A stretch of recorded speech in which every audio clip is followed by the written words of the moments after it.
Hey peeps, it's Jedd here from Tutoring, and as always, it's such a pleasure to join you. Today we're going to deal with some calculus, particularly finding the derivative of y with respect to x, and with that in mind, let's get straight into it. So we've been given y is equal to 4 cube root x plus 3x cubed, and that whole thing is raised to the power of 2.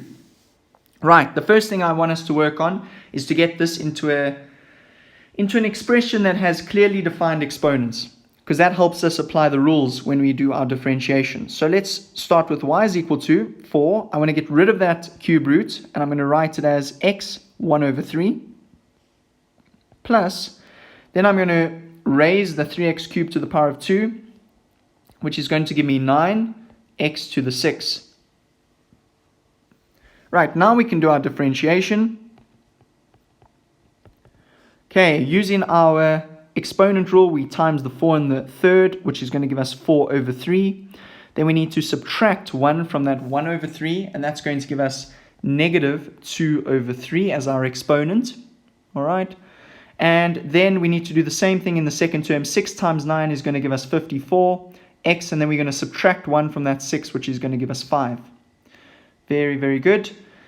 And that is it. That is everything you need to do.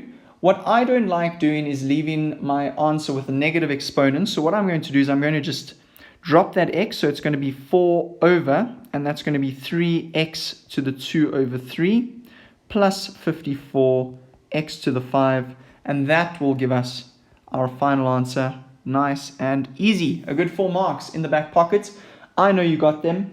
No doubt about it. A very special thank you to our sponsor for making this video possible. Be sure to read all about them in the description below. Also, head over to our website for more of these epic tutorial videos. If you can't find the answer to your question, send us the question and we'll respond with a personalized video just for you. Until the next time, stay epic.